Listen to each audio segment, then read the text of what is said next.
că ar fi indicat să vindem apartamentul și să ne mutăm în România, că cu banii care ne-ar rămâne după ce achităm banca, ce mai avem de plată din urmă, că mai sunt ceva de plată, ne-am terminat casa și am merge înainte în România, ne-am găsit locuri de muncă. Da, el zice, nu mai gata, cred că într-un an de zile, zice, gata, cred că ne întoarcem. Toate astea se întâmplă doar din cauza, cum să zic eu, socializării, din cauza vieții sociale care este mult mai ridicată față de Italia.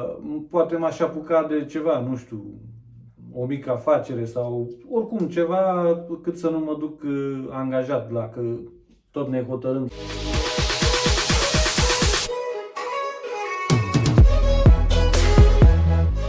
Salutare și bine ați venit la un nou video pe canalul nostru de YouTube România în Italia.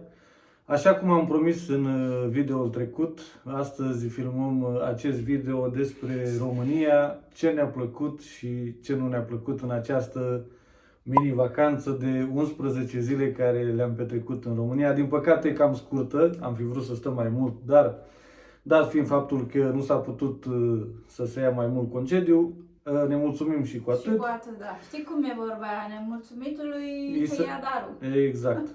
O să încep eu să vorbesc un pic despre România, pentru că trecuse o perioadă de 6 ani în care nu am mai fost și să știți că am văzut schimbări majore, dar să zic așa și defecte, nu numai schimbări majore în bine și în rău, ca să zicem așa. În primul rând, tot evoluează, am văzut că se dezvoltă, străzile se modernizează, magazine din ce în ce mai multe, locuri de muncă am înțeles că se creează din ce mai mult, dar nu știu cât de bine plătite sunt, pentru că toată lumea spune că da, o duce bine, sunt bine plătite, dar în fine, cred că realitatea este undeva la jumătate. Nici ca oamenii cum spun că o duc bine, dar nici ca noi care credem că nu merge bine deloc. E undeva la jumătate. Începe să meargă, dar cu pași mărunți. Ne-am bucurat că ne-am revăzut locurile unde am copilărit, unde ne-am născut după 6 ani de zile. Nu mai spunem de Izabela, că Izabela a fost încântată. Da, Izabela s-a bucurat foarte tare, nici nu vrea să mai plece. Vrea să mai rămână. Exact. Și cum ați văzut în toate vlogurile, am muncit de ne-au sărit capacele. Bineînțeles, nu ne pare rău, cu toate că am fi vrut să ne relaxăm, dar chiar dacă mai erau încă 2-3 săptămâni de vacanță să mai stăm și să fie așa cu muncă și cu treburi ce am avut noi, nu ne deranja cu nimic, ne făcea plăcere, dar din păcate s-a întrerupt după 11 zile. O las pe Alina acum să vă spună și ea părerea ei un pic așa despre România, cum a fost, cum n-a fost. Și mie mi s-au părut foarte mult schimbat, mai ales Bucureștiul. Pentru că acum 6 ani când am plecat noi nu erau chiar așa străzile, mall-urile. Era dezvoltat, dar nu la nivelul ăsta. Nu ca acum. Exact. Și acasă cum ți s-a părut, cum a fost? Mi s-a părut bine. Nu era nimic schimbat. Da? Doar că un pic mi s-a părut așa iurea, că nu aveam. Nu erau condițiile care le avem aici. Pentru că ați văzut, încă suntem în lucrări ușor. Te obișnuiești, prima dată de acolo am plecat. Normal, nu e că e ceva nou, adică nu uităm de unde am plecat, știți cum e vorba. Avem un plan să ne apucăm să ușor să terminăm acea casă, pentru că este păcat de ea. Rămâne așa și se derâmă, se deteriorează. Dacă nu casa mai investești în ea nimic. Nelocuită și neîngrijită, știți ce se întâmplă cu ea. Ați văzut în ce stadiu am găsit-o, cu bozile de aproape că nici nu se vedea. Am început, ați văzut, prin a elimina un pic din situație, de am pus tavanele și mici lucrări pe acolo, dar ne-am pus așa în gând, ne-am promis ca, eu știu, ianuarie, februarie, dacă dă Dumnezeu și totul o să fie ok, să începem ușor să demarăm renovarea, ca să zic așa, nu toată dată. Să continuăm, da, ce ne-a rămas, că mai e o groază de făcut. Încet, cu ajutorul Dumnezeu o să le terminăm. Așa, pentru că știți că noi facem și aici, investim și aici. avem nebunia noastră cu a doua casă și aici și mai sunt și investițiile de acolo și atunci nu suntem miliardari ca să avem bani la dispoziție să investim în toate părțile. Dar în limita posibilităților am zis că ne ocupăm și acolo cât putem. Revenim din nou la părerea despre România. Prețurile mi se par exagerate în general, la produsele de corp, De geluri de duș, ampoli, curățenie de casă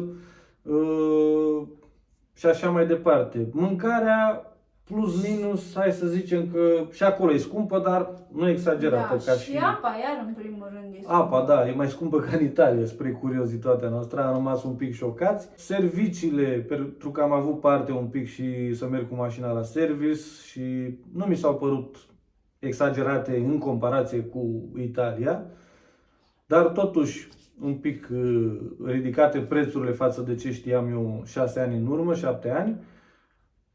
Mâna de lucru la oameni, de exemplu, un om care lei să-ți lucreze, un necalificat, ca să-i spun așa, în curte, mai exact pe bătătură, fără 2 milioane, adică 200 de lei noi și un pachet de țigări, mâncare și cel puțin 2-3 beri din alea la 2 litri, 2 litri jumate, nu-ți vine nimeni sau dacă nu, le dai 250 de lei, 2 milioane jumate și fără mâncare, fără băutură, se aranjează ei. La suma asta, la 250 de lei. Dar oricum mi se pare pentru România, cum să zic, cine lucrează în construcții ar fi și păcat să părăsească România, pentru că la ce am văzut eu sunt mai bine plătiți chiar și necalificații. Nu mai vorbim de un meseriaș că ți-a 400-500 de lei pe zi. Depinde în ce domeniu este, poate chiar și mai mult. Unul care strage gled, meseriaș, care spune faianță, care depinde de meserie.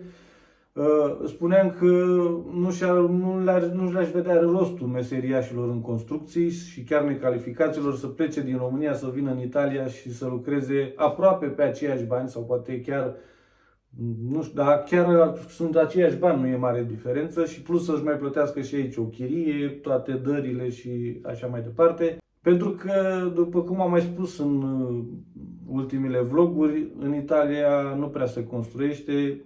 În România se construiește la greu, este a doua din Europa, țară care este bazată pe construcții. Prima este Anglia, după care este România, pe locul 2, la domeniul construcțiilor, care evoluează foarte mult.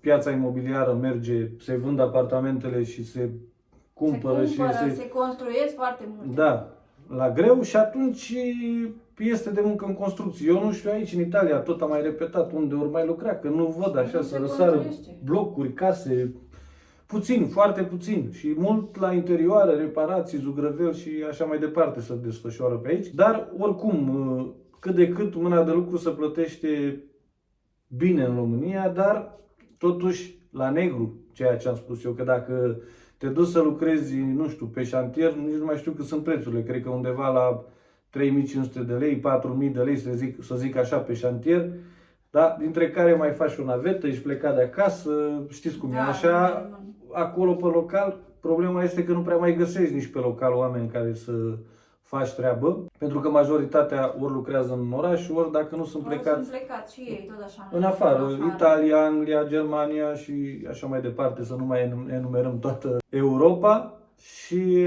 cam asta este ideea despre salarii, despre prețuri, despre ce am văzut noi în astea 10 zile. Și după 11 zile a venit momentul să plecăm înapoi acasă. Eu la plecare n-am avut așa mare treabă, nu știu, am avut o chestie, dar nu simțeam mare lucru ca să zici că eram foarte afectat. Izabela, după când am ajuns în Italia, ne-a povestit că dimineața atunci a plâns în mașină. Noi n-am văzut-o, n-am știut. Nu. Alina... Eu n-am avut nicio reacție. Nu prea e afectat așa. Cu toate că eu am acolo pe mama, dar nu știu, nu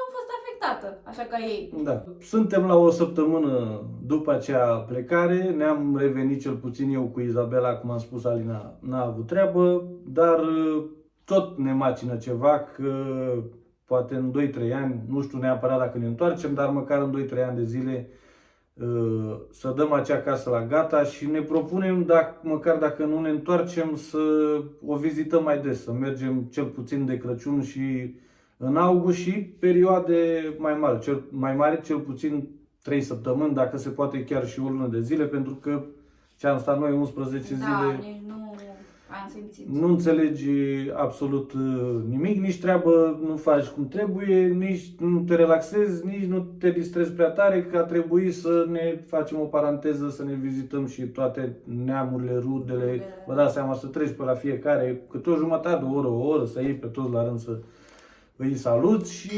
mai pierzi timp și cu chestiile astea și în fine, dar oricum perioada foarte scurt. Mi s-a sugerat prin comentarii de diferiții abonați ai canalului și le mulțumim pentru comentarii că ar fi indicat să vindem apartamentul și să ne mutăm în România, că cu banii care ne-ar rămâne după ce achităm banca, ce mai avem de plată din urmă, că mai sunt ceva de plată, ne-am terminat casa și am merge înainte în România, ne-am găsit locuri de muncă și ne-am restabilit din nou acasă. Dar ideea nu este așa, cum am spus, orice s-ar întâmpla, noi vrem cu forțe proprii, să zicem așa, să renovăm, să terminăm casa de pus la punct, dar cum trebuie, în 2-3 ani de zile și apartamentul, chiar dacă ne vom reîntoarce, să zicem așa, nu-l vom vinde niciodată, pentru că ar fi o pierdere. Până la urmă îl închiriem și îți aduce un venit, n-are rost să pierdem așa o oportunitate, să îl dăm pe apa sâmbetei, cum vine vorba. În primele 2-3 zile, atunci după ce ne-am reîntors, eram foarte afectat așa, adică aveam o hotărâre în mine, eram aproape fel convins că gata, facem ce facem, cum necum și... Da, el zice, nu mai gata, cred că într-un an de zile, zice gata, cred că ne întoarcem. Facem ce facem, punem totul repede la punct, cum ne forțăm din multe puncte de vedere și... Izabela la fel, eu vreau să merg acolo, nu mai vreau la școală aici, vreau să merg acolo la școală. Exact, și toate astea se întâmplă doar din cauza, cum să zic eu, socializării, din cauza vieții sociale care este mult mai ridicată față de Italia. Și revin din nou la comentarii, că cineva îmi spunea, nu-i asculta pe cei din comentarii sau nu te gândi că pentru 2-3 beri băute cu prietenii lași Italia pentru România. Nu, noi nu lăsam Italia pentru chestia asta ca să mergem în România, că practic cât am stat acasă, nu știu dacă am băut 2 halbe de bere la fratele meu la terasă și cam atâta, dar socializezi altfel cu oamenii acolo. Aici nu. Mult mai deschiși, mult mai râzând așa, mult mai... Aici au devenit așa monotoni, închiși, cel puțin în zona unde stăm noi sunt, v-am mai povestit eu, foarte închiși așa și copiii lor la fel îi învață de acasă și ceea ce văd acasă se comportă și pe stradă, copiii între colegi și așa mai departe. Iar Izabela, reîntâlnindu-se după 6 ani de zile cu prietenele, cu colegele de școală. Colegele de școală, prietenele din cartier, verișoara, bunica, mătușa, unchiul și așa mai departe, prinsese din nou ritmul al României, așa, vesel, haios, să râzi, să ies, să ai cu cine, să... Pentru că aici nu întâlnești chiar așa. Se iese și aici, dar nu ca și acolo, la nivelul ăla. Noi după asta tânjim, nu neapărat că să mă duc, vezi, Doamne, să stau, să râd, să hăhăi la un bar și... Pe lângă alea, nu știu, altfel stai de vorbă cu oamenii, altfel te privește oamenii, nu e atâta ură ca aici, invidie, dușmănie, ori fi și acolo, că nu zice nimeni că nu sunt, dar eu din ce am văzut eu nu la nivelul ăsta de aici. Aici toată lumea e numai să se laude, să-ți arate ce a făcut, dacă ai făcut tu să facă și el mai tare ca tine și așa mai departe. Cam asta e mare parte ce ne atrage tare la România, viața socială. Mai departe, aș spune că dacă ar fi să ne întoarcem în România, fie peste un an, fie peste 3, mai mult ca sigur, nu m-aș duce să lucrez pe un salariu de șofer de, nu știu, un salariu ca să fii seara acasă undeva la 4.000-5.000 de lei, poate ce-ți mai dă o diurnă, nu e ceva wow. Poate m-aș apuca de ceva, nu știu, o mică afacere sau oricum ceva cât să nu mă duc angajat la că tot ne hotărâm să zicem în 2-3 ani de zile. Asta vom vedea după ce vom pune casa la punct cum am spus mai devreme. Exact. Acum rămâne de văzut ce va fi și în viitor, că se poate schimba multe și în România, chiar și aici. Niciodată nu știi ce-ți rezervă viitorul. Exact, și e vorba aia, niciodată să nu spui niciodată, că nu știi când se poate schimba lucruri și mă refer la chestia asta cu niciodată să nu spui niciodată, pentru că noi am spus că aici ne vedem viitorul, dar am spus 99%, am lăsat un 1% că poate, nu știu, ceva, dar uite că apare cât un 1% care te dă peste cap și schimbă planurile și direcția, știi? Acum vedem ce ne va rezerva viitorul. Ușor, ușor, cum am spus, ne-am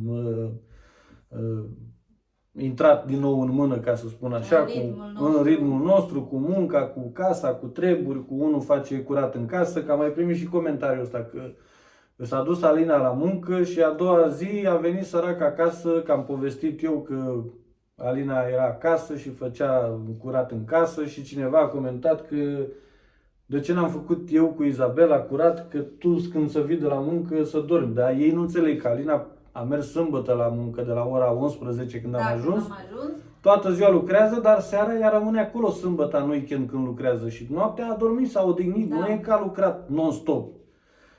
După aia și începe lucru duminică la 8:30, iar la 10 a venit acasă și ce a continuat o curățenie normală. Nu e că am dat toată casa la răscol. Cum am zice, să scos paturile și am zugrăvit ceva de genul. Adică a fost rutina normală de curățenie. Eu m-am dus la piață, fiecare cu treaba lui. Atribuțiile lui. De multe ori ea face curat, eu fac mâncare, fiecare ne împărțim. Nu e să ziceți că doar ea și eu stau așa pe canapea și mă uit pe telefon. Asta era așa tot din domeniul comentariilor, pentru că le-am văzut zilele astea ce au trecut. Da. Deci, trageți voi concluzii de aici. Noi sperăm că, nu știu unde să mă împart acum, să zic că Italia sau România, dar dacă... Așa, pe la jumătate sau mai... Nu știu, deocamdată sunt aici în Italia, mai departe vom vedea. Sperăm că va fi totul din ce în ce mai bine către România și dacă, cum am zis, în maxim 3 ani ne vom termina casa și va fi totul ok, poate ne vom reîntoarce, dar la Italia tot nu vom renunța, vom lăsa casa aici, nu o vom vinde, o vom închiria sau dacă nu, va rămâne goală, că până atunci poate reușim să o și achităm și să nu mai avem nimic de plată. Astea le vor spune mai mult sau mai puțin timpul, să lăsăm timpul să treacă, că timpul își spune cuvântul. El are ultimul cuvânt, cum ar veni, pentru că ați văzut, noi vrem una azi, dar mâine poate să se schimbe 180 de grade și s-a dat totul peste cap.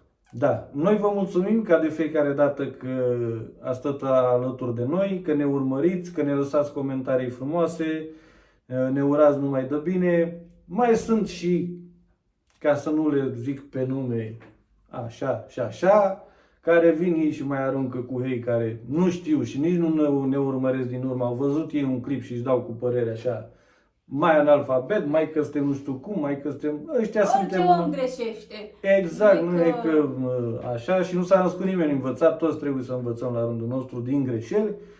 Și atunci, sfatul meu este când veniți la cineva pe canal, că sunt proști, deștepți, chiori, loți, cum sunt, prima dată urmăriți ceva din activitatea lor și după aia să vă dați cu părerea, băi, ești handicapat, ești prost, ești analfabet sau așa mai departe, sau din primul comentariu